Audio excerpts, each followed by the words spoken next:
Assalamualaikum warahmatullahi wabarakatuh. Perkenalkan, nama saya Srinala Aulia dengan NIM 23221246. Baiklah, di sini saya akan menjelaskan mengenai peredaran darah janin. Sirkulasi darah janin dimulai dari darah yang kaya akan oksigen dan nutrisi yang berasal dari plasenta masuk ke vena umbilikalin.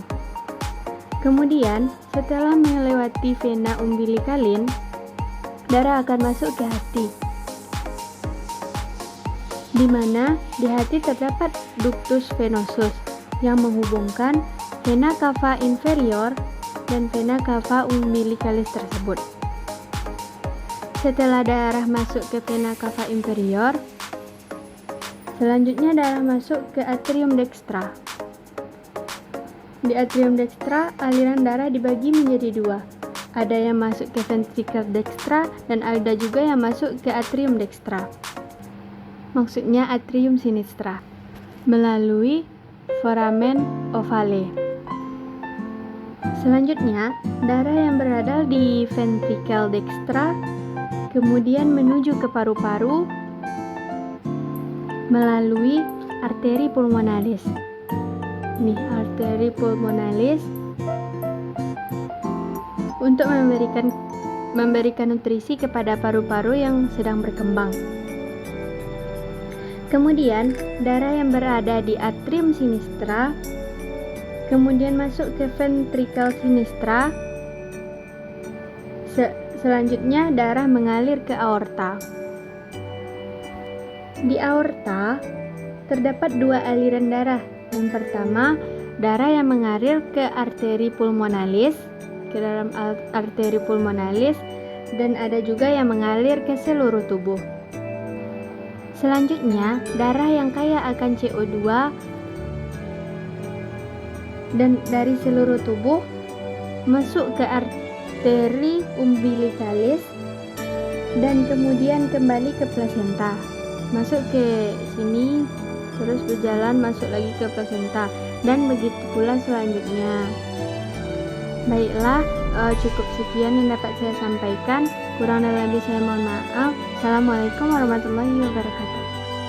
Baiklah teman-teman, kita akan masuk lagi mengenai penjelasan tentang bagaimana sih peredaran darah pada bayi baru lahir.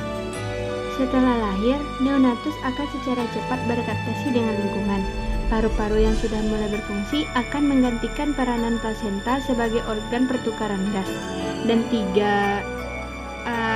ada tiga buah spiral dari plasenta tadi, yaitu ductus venosus, foramen ovale, dan ductus arteriosus yang beroperasi selama kehamilan akan tertutup, yang dimana sirkulasi darah bayi akan mengalami pertukaran yang sangat signifikan.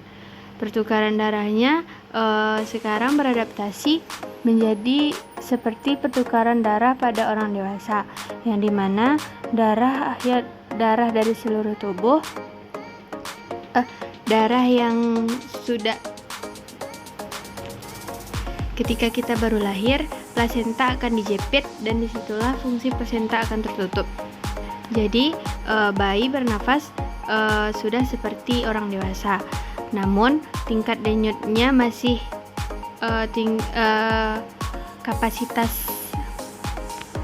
namun denyut nadinya tidak sama dengan orang dewasa karena dia masih sangat memerlukan oksigen. Jadi setelah lahir, bayi akan sirkulasi darah bayi berawal dari seluruh tubuh masuk ke vena cava inferior menuju atrium dextra. Di atrium dextra, darah akan dialirkan ke ventricle dextra melalui ductus tricuspidalis. Setelah dari ductus tricuspidalis, darah mengalir ke ventricle dextra dan mengalir ke arteri pulmonalis. Dari arteri pulmonalis ini, darah dialirkan ke paru-paru. Terjadilah pertukaran CO2 menjadi O2. Darah yang kaya akan O2 masuk ke atrium sinistra dan masuk ke ventricle sinistra melalui ductus bicuspidalis. darah masuk ke ventricle sinistra, masuk ke aorta, dan di aorta disalurkan ke seluruh tubuh. Di dalam seluruh tubuh ini terjadilah proses metabolisme tubuh yang menghasilkan O2. Akhirnya O2 dibawa lagi ke jantung. Seperti itulah proses sirkulasi darah pada bayi baru lahir, yang dimana apabila plasenta sudah dijepit, maka fungsi plasenta tidak ada lagi, dan paru-paru yang tadinya sudah berkembang dan mulai berfungsi mengambil alih fungsi plasenta sebagai pertukaran gas. Sekian penjelasan dari saya. Assalamualaikum warahmatullahi wabarakatuh.